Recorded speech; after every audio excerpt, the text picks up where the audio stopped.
Maroon is something you can't get it. You have to earn it. In army fraternity, the symbol maroon, if you're wearing a maroon, maroon is the color of airborne forces all over the world. So if you're wearing a maroon, you don't have to speak for yourself, because it speaks volumes about what you are and what you are capable of doing. Making facts sound stranger than fiction. That is probably the best way to describe the job profile of the Indian Army's paratroopers.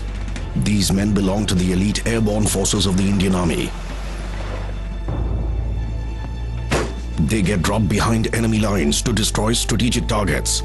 These combat paratroopers are a crack force, working tirelessly to defang the enemy before he can bite. Koi shak kisi ko? Nahi sir. Good.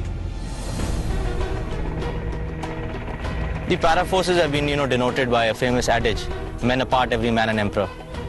This was picked up, or rather, this was to denote the heroics of the paratroopers during the World War II. The paratroopers can go down behind enemy lines and change the face of battle. During wartime operations, these elite troops of the Parachute Regiment clear the way for the infantry and other land forces to march forward by weakening enemy defenses in advance.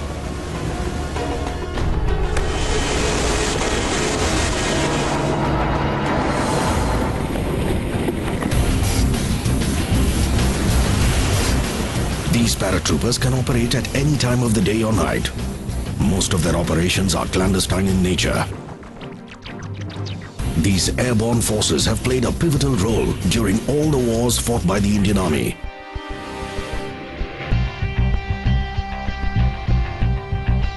During Operation Vijay in Kargil in 1999, the paratroopers were instrumental in clearing the Mushko Valley and Batalik sector by getting rid of the foreign infiltrators. In addition to combat roles, the airborne forces are engaged in a variety of tasks, including combat, search and rescue operations, counter-insurgency actions, sabotaging enemies' communication systems, and responding to emergencies that include terror threats from armed insurgents and cross-border terrorists.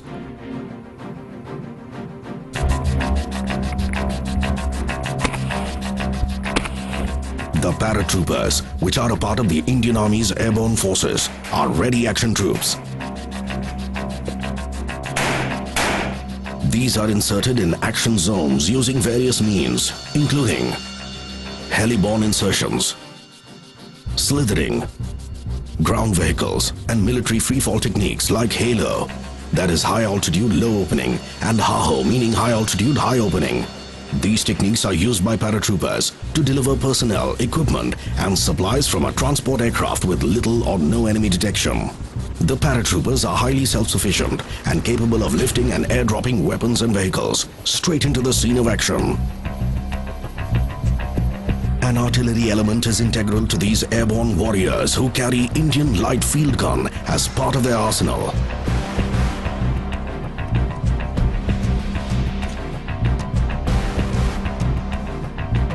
Within minutes of being airdropped, the paratroopers quickly place the gun in firing position. In addition to their highly specialized combat and survival skills, the paratroopers also get to use some highly sophisticated weapon systems.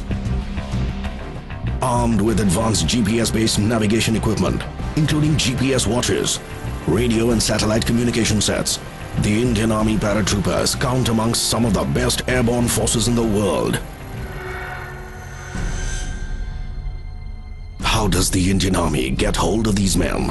Men who know no fear, men who can attack with the stealth of a cheetah, and men who take pride in living under the shadow of death 24/7. Paratroopers, both men and officers, are elite and special. And they've got to be very physically and mentally tough. All these paratroopers are volunteers. 431F, Sergeant S. Nagar, sir! That is, they become paratroopers out of their own choice. In the academy, there were officers from the Parachute Regiment, and I always considered them as a role model. Something told me that they are a little different from the others. To be considered fit for wearing the maroon beret, a soldier has to be comparatively young, physically fit, mentally tough, intelligent and motivated, with an ability to innovate. officers from all the arms and services can join the parachute regiment. All paratroopers compulsorily go through a 90-day probationary period, during which they are subjected to a wide range of physical and mental endurance tests. These include advanced battle proficiency tests, speed marches, and route marches up to 70 kilometers at one go. Route march, as the saying in army goes, it's all mental. When you're running a route march with 22 kilos of weight and you're running for 60 odd kilometers, then it is bound to happen that your ankles give out, your knee gives out. There is a tussle going on between your mind and your heart that should you give up or should you not.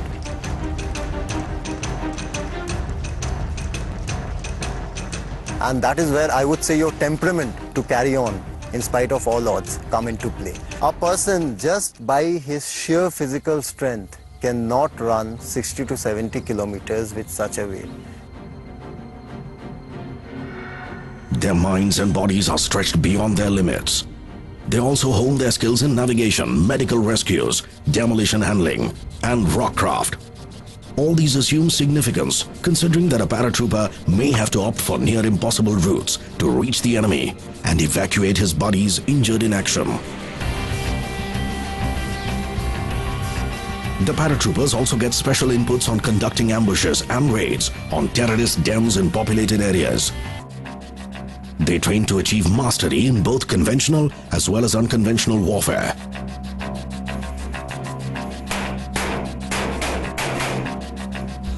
Not everyone manages to clear the probation period. The average rejection rate hovers between 70% and 80%. The ones who fail to impress their instructors are repatriated to their parent units. Only those found up to the mark are sent for special para-training. These men also go through highly specialized training modules at various other army institutions in India. The Indian Air Force's Paratroopers Training School, or PTS, in Agra, in North India, is one such institution. Here they attend a 28-day para-basic course where they get to learn the art of slithering and para-jumping in a variety of conditions. They also attend a compact free-fall course with and without oxygen systems. Those who develop cold feet at the 11th hour are declared unfit for becoming a paratrooper and are sent back to their parent units.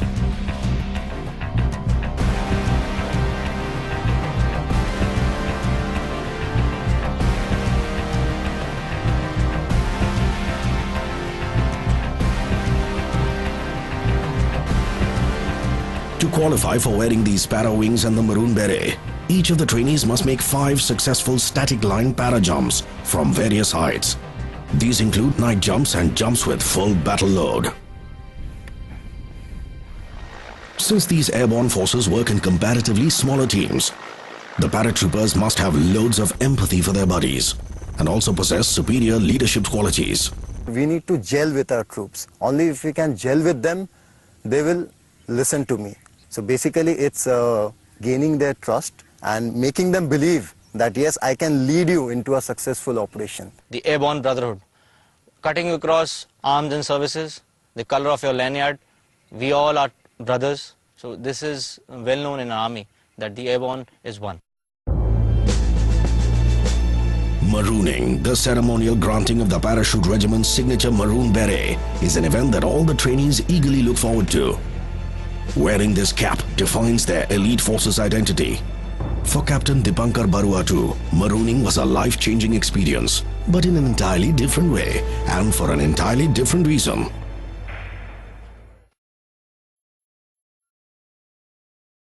Initially when they told me that I didn't make it, I was very disappointed. Whatever I have seen of you, you are a very good officer. Okay, you have performed quite okay in your probation. But after speaking to people, I think there is some shortcoming, you didn't gel with the team. So it doesn't matter. Look after yourself, take care. Now you go back to your parent battalion. So take care and wish you all the best for your career ahead in the army. When Captain Shiv Shankar was taking me out and maybe I was to board the gypsy and go to the railway station, this feeling was going on inside me that am I not capable enough? Superiors do play such pranks from time to time. After all, shocks and surprises are integral to a paratrooper's life. Captain Aswal came and told me that I didn't clear my mess bill. And what about your mess bill? Have you cleared it? No, sir. Please come along and clear your mess bill first. It was like a last nail in the coffin that once you're not selected and then you're again going back to clear your mess bill. But then when I went inside, to my shock and surprise, people were waiting holding that maroon beret. And it was like, I've done it.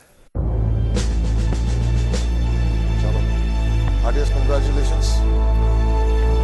So, go ahead with the In the tradition. true paratrooper tradition, Captain Dipankar is made to wear his maroon beret dipped in his drink.